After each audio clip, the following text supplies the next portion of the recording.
Will Republicans cash Donald Trump's very bad check as backlash mounts to his radical pick to lead the FBI? Welcome to the No Spin Zone. Graphs Grievances starts right now.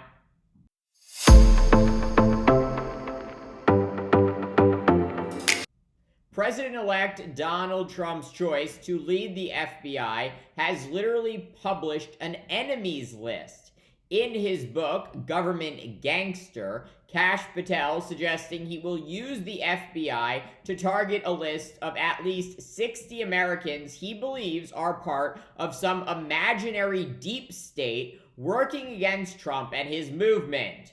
Among those on the list Patel published in 2022 include everyone from President Joe Biden to Trump's former Attorney General, Bill Barr. Patel also vowing to target Hillary Clinton, Senator-elect Adam Schiff of California, former FBI Director James Comey, Attorney General Merrick Garland, and the current FBI Director Christopher Wray. Which brings us to an important point.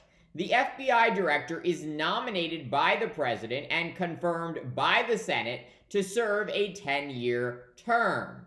The purpose of that long tenure, stretching multiple presidential administrations, is to try to inoculate the premier domestic intelligence and security service from politics, which, if you know about former FBI Director J. Edgar Hoover, has been a big problem for the agency in the past.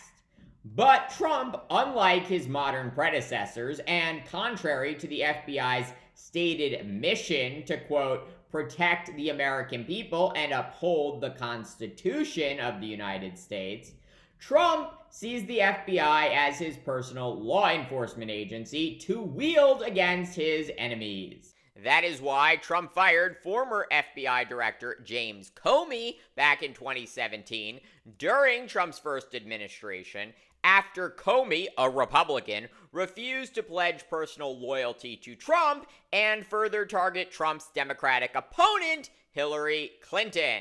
Comey was just 4 years into his 10-year term.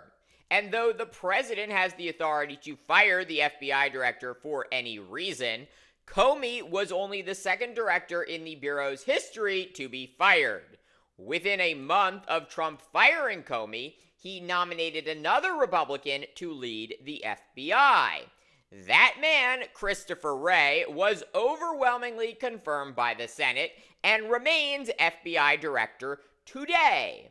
President Biden choosing not to fire Wray when he became president 4 years ago and tried to return the FBI to its nonpartisan posture, allowing the director to serve out their full term regardless of the political party of the president who appointed them.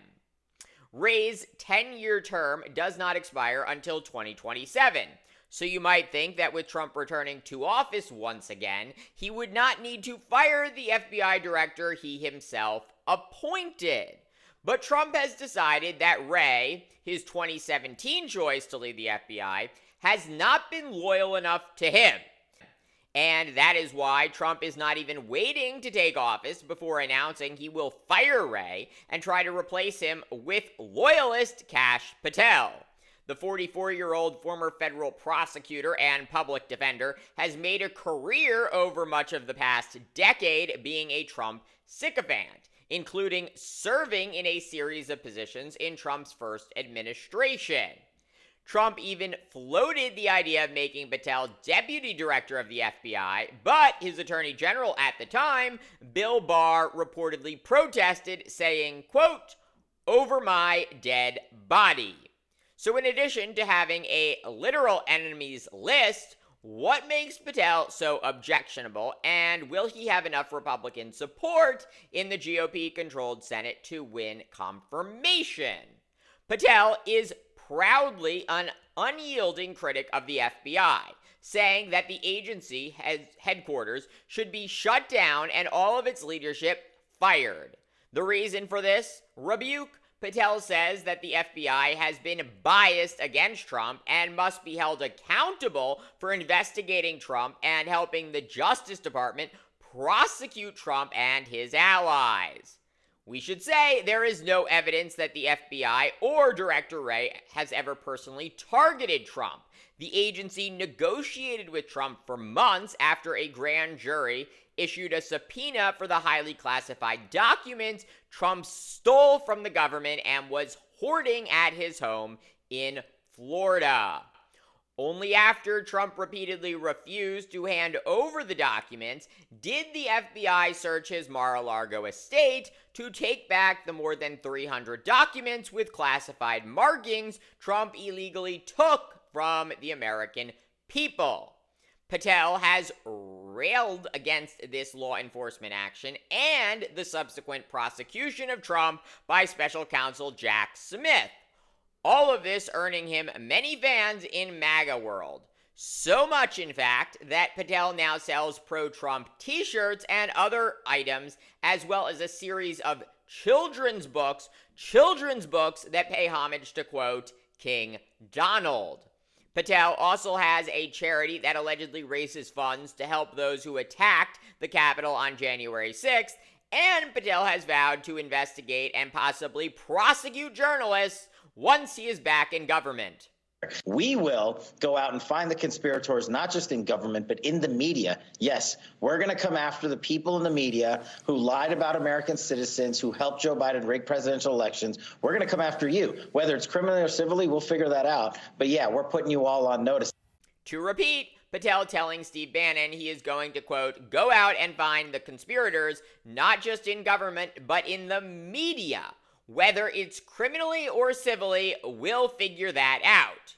And Patel is not joking. He has already either threatened or filed defamation lawsuits against the New York Times, CNN, and Politico, alleging they intentionally told lies about him and Trump.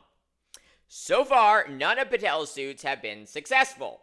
But unless Senate Republicans stop Patel, he will soon have the immense power of the FBI behind him. And unfortunately for America and the rule of law, as of right now, few Republican senators are raising opposition to Patel's nomination. Even Senator Susan Collins of Maine, who was outspoken against former Congressman Matt Gaetz to lead the Justice Department, has not immediately dismissed Patel's nomination. Trump, of course, can only afford to lose 3 Republican votes on any nominee if Democrats are unified in opposition.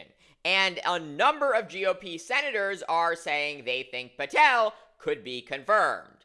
So, if Patel's nomination seems concerning to you, and you have a Republican senator, especially in Maine, Alaska, North Carolina, and Pennsylvania, please contact your senator and let them know you hope they vote against Kash Patel.